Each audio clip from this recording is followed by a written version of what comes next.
this is Coach Lou here from SWORD.fitness and this is SWORD.fitness podcast. We've got episode number 1 and today we're going to be talking about hormones and menstrual cycle. We're going to go through 4 main hormones: estrogen, progesterone, testosterone and cortisol. And we're also going to go through 4 phases of our menstrual cycle. Let's get you started. Estrogen is the start of our first part of the cycle. So your menstrual phase, your estrogen levels are quite low, but then follicular phase, that's when your estrogen starts to rise. It's usually linked to your confidence and your high energy levels throughout the day, and it also drives your libido. Estrogen levels fluctuate throughout the day, especially if you are not taking in any birth control medication. And when your estrogen levels are imbalanced, you usually experience dominance. So estrogen dominance is very common for females and it has been linked to PMS symptoms like acne, like bloating and headaches, sometimes weight gain, and also heavy periods consisting of dark purple, blue blood. One of the common causes of estrogen dominance is our liver. It uses the necessary nutrients that help us to remove the excess estrogen out of our body. Next, we are going to be talking about progesterone levels, progesterone hormones.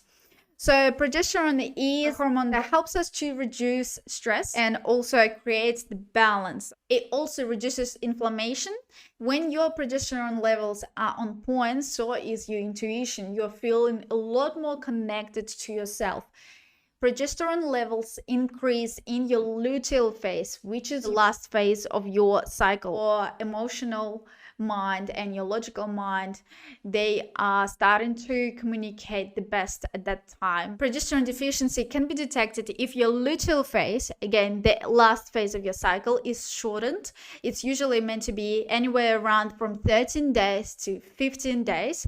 So right after you ovulate until your menstrual phase starts. If it's less than 13 days, that could be a sign of progesterone deficiency. Increased cervical fluid continuing into the luteal phase. So increased cervical fluid is normal symptom of ovulation, but if it keeps going right after your ovulation until the menstrual phase, that could be also a sign. And irregular cycle length as well can be related to progesterone deficiency. When cortisol levels, our stress hormone levels, rise, it blocks our progesterone receptors.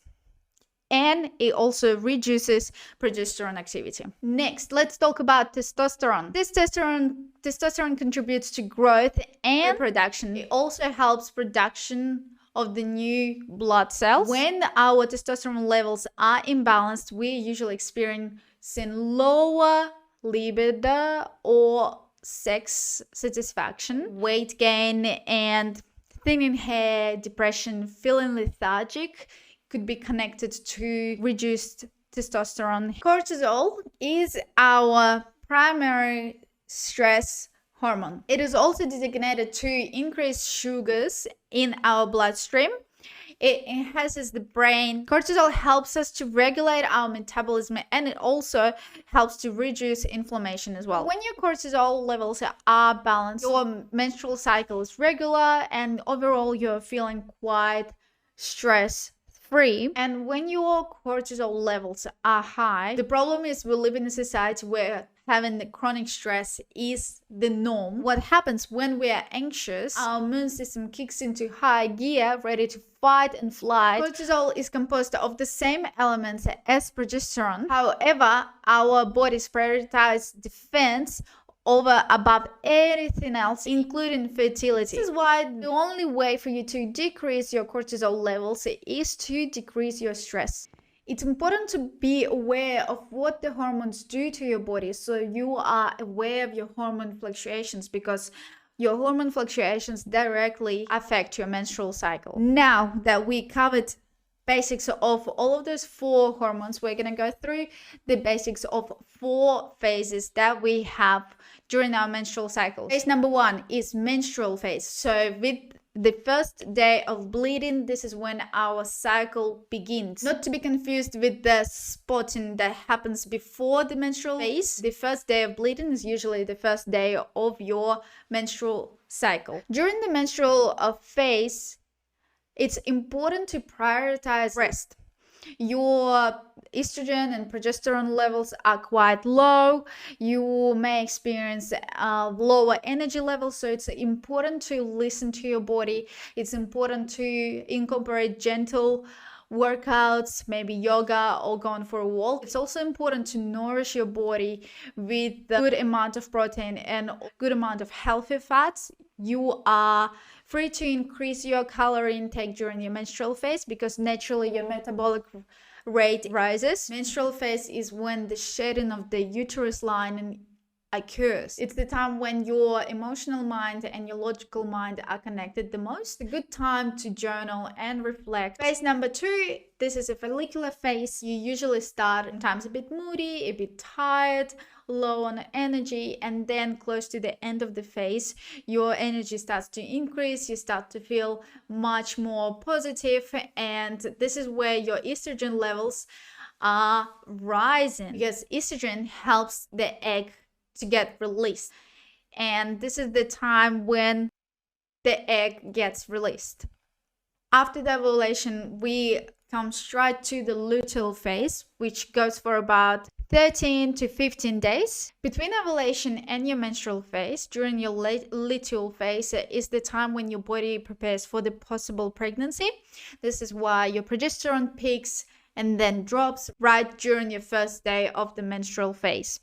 By incorporating and aligning my life to the cycle, I started doing that only about 3 to 4 months ago when I started talking about the menstrual cycle and researching.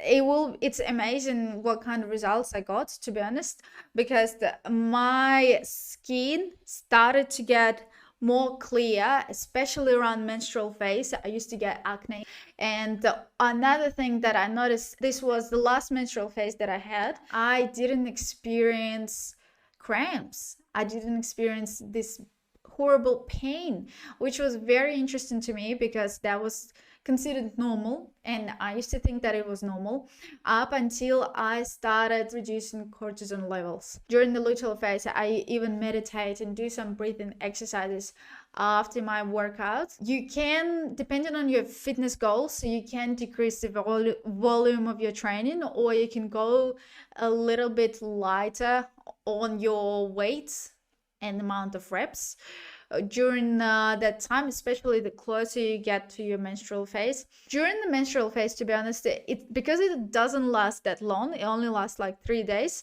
it is best to avoid high intensity training. Give your body opportunity to rest. Instead of your usual weight strength training, you are free to do some yoga or gentle pilates or go for a walk. Meditate, reflect. This is a perfect time for you to reflect.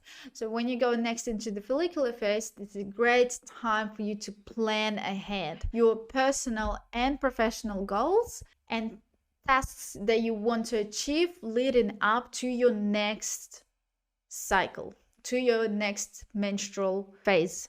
This is also a great time to take new risks, to try new things, to solve problems, and to set intentions for this cycle. After the follicular phase, you got your ovulation phase, which usually starts 13 to 15 days before your next period. And this is my most favorite phase of the cycle. You feel your best, your skin, it looks amazing. This is the time for your perfect hair days, and you just overall feel so much more confident. Your libido is higher and you feel so much more flowy and comfortable in your skin. The luteal phase is the last phase of our cycle. Your estrogen and your progesterone levels increase and they peak once again, and then they drop when the menstrual phase approaches. Because the energy levels is less abundant during the luteal phase, this is the perfect time to finish up all the projects and get everything ready for you to rest and relax during your menstrual phase. All right, today we're gonna finish this topic. Let me know if you've got any questions. You are free to email them to me on swordfitness.liu@gmail.com, or you can DM them to me on Instagram. Thank you so much for listening. I hope you got a lot out of this episode. Subscribe, write in your comments if you enjoyed this episode. I will see you soon. Thank you. Bye.